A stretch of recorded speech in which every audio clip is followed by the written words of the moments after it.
Xin chào mọi người, mình là Mai của Idea Travel Asia. Thì hôm nay bọn mình đã ấp ủ từ lâu và quyết định thực hiện một video hướng dẫn mọi người có thể làm visa du lịch châu Âu thông qua cửa Pháp một cách tự túc. Thì cũng như mình vừa nói, video này phù hợp cho những bạn muốn thử xin visa du lịch tự túc, và visa châu Âu là một trong những visa khó nhất bây giờ.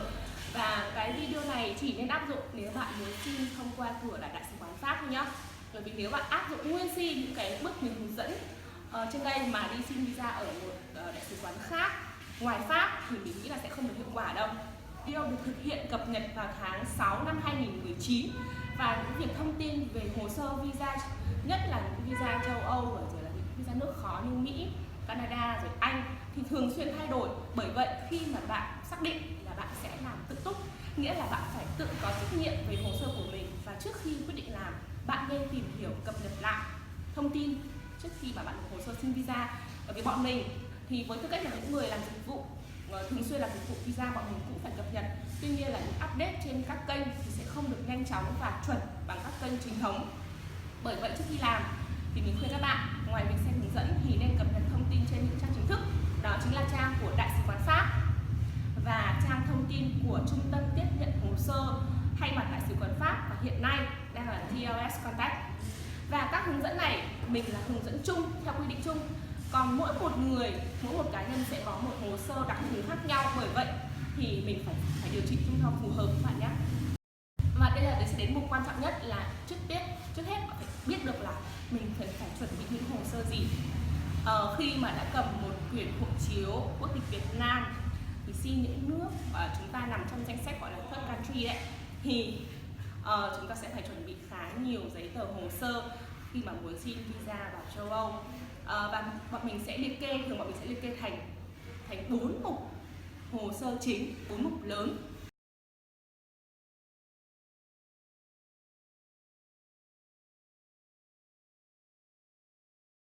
Đó chính là hồ sơ cá nhân. Mình sẽ liệt kê ở đây và mình sẽ không nhắc lại từng cái nữa. Hồ sơ cá nhân sẽ bao gồm tất cả những hồ sơ liên quan đến thân nhân của bạn. Có thể kể ra như là hộ chiếu này, ảnh, chứng minh thư, sổ hộ khẩu, giấy khai sinh, nếu mà đấy là trẻ em, bố mẹ, tình, và giấy xác nhận tình trạng hôn nhân. Thì chi tiết những cái giấy tờ này thì các bạn có thể xem hướng dẫn ở đây.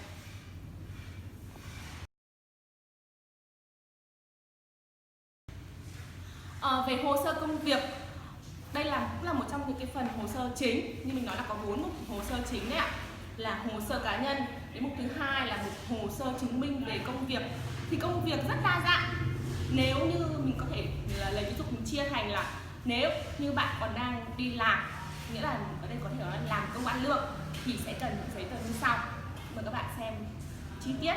Thì tất cả những giấy tờ về công việc này quy định yêu cầu sẽ là phải dịch công chứng. Thì dịch ở đây bạn có thể dùng dấu công chứng tư pháp hoặc là dấu công chứng ở văn phòng công chứng.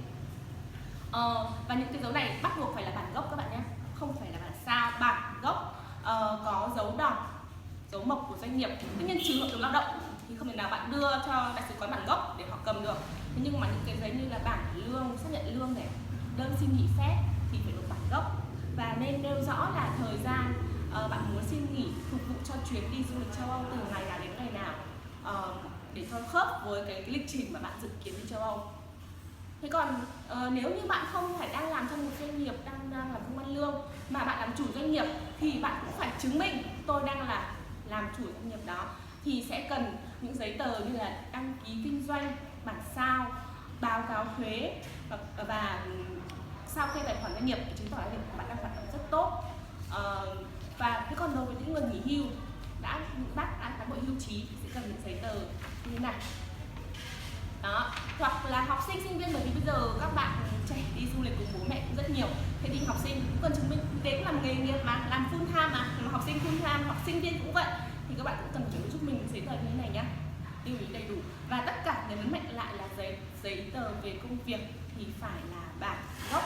Ví dụ như là giấy xác nhận xin nghỉ học của các bạn sinh viên thì cũng phải có dấu đỏ, dấu mộc của nhà trường hoặc là của phòng đào tạo, những cái người mà có quản lý các bạn cho cái công việc của các bạn làm. Thế còn đối với người mà trẻ em dưới 18 tuổi không đi cùng bố mẹ thì ngoài những hồ sơ công việc thì thì lưu ý giúp mình là không đi cùng bố mẹ thì phải có giấy ủy quyền của cả bố và mẹ cho người được ủy quyền thì mới được ra ngoài, bởi vì chắc là người ta cũng phải ngoại trừ cái trường hợp là buôn bán trẻ em và một số cái, bởi vì người dưới 18 tuổi thì không thể tự quyết định đi nước ngoài như vậy được.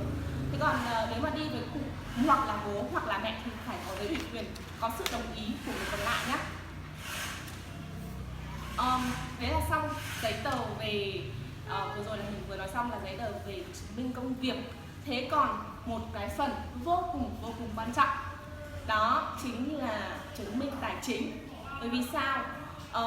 Châu Âu là một cái khu vực mà cái mức sinh hoạt và chi phí đắt đỏ hơn rất nhiều. Bởi vậy nếu bạn không chứng minh tài chính tốt thì nghĩa là bạn làm gì có khả năng chi trả đi du lịch châu Âu đâu. Một chuyến du lịch châu Âu bây giờ thông thường ít nhất bạn đi tiết kiệm đi thì cũng phải mất 50 triệu đến 100 triệu một người, và bây giờ bạn không chứng minh được là tôi có khả năng chi trả thì cũng không có lý do gì để họ mời bạn sang bên đó, bởi vì cái mục đích là họ muốn cấp visa du lịch là để mở cửa cho bạn sang bên nước họ để tiêu dùng mà. Thì đối với cái vấn đề chứng minh tài chính thì sẽ có những giấy tờ như sau, các bạn có thể lưu ý nhé. Tất cả những giấy tờ này thì các bạn lưu ý giúp mình, đối với giấy tờ ngân hàng thì phải là cập nhật mới nhất trong vòng 15 ngày.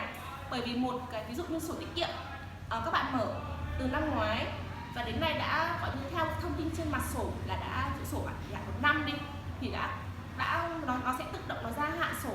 Tuy nhiên là nếu mà bạn chỉ cần nguyên cái bản photo mặt sổ mà bạn không có giấy xác nhận của ngân hàng tại thời điểm hiện tại thì cái sổ tiết kiệm của bạn đối với đại sứ quán sẽ không có giá trị, bởi vì một tờ giấy mà đi photo ra thì làm sao có thể chứng minh được với đại sứ quán, mà phải có dấu đỏ của ngân hàng để làm củng cố thêm niềm tin của đại sứ quán với hồ sơ của bạn. Cái mục này là cái mục thứ tư, cũng là những mục mà cực kỳ là hay nhầm đối với những bạn mà xin tự túc. Đấy chính là chứng minh lịch trình của chuyến đi của bạn. Bởi vì nếu như những người nào mà làm qua dịch vụ thì việc này sẽ dành cho các bên đơn vị làm dịch vụ xử lý thay cho các bạn.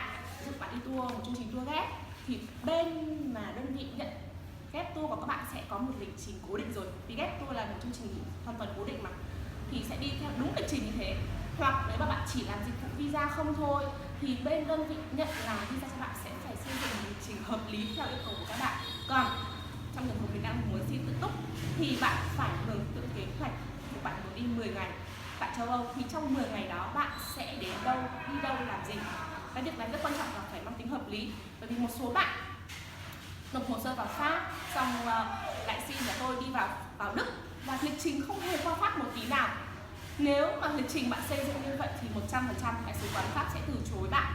Bạn hãy tự tưởng tượng như thế này, bạn vào một khu nhà tập thể có một cánh cổng chung, trong đấy có 20 căn hộ khác nhau, nhưng khi mà bạn gõ cửa vào nhà số 1 và bảo anh ơi cho tôi vào cửa, cho tôi vào nhờ tôi vào nhà số 2 thì cái người mở cửa cho bạn có thể sẽ từ chối và từ chối mở cánh cửa cho bạn vào đấy.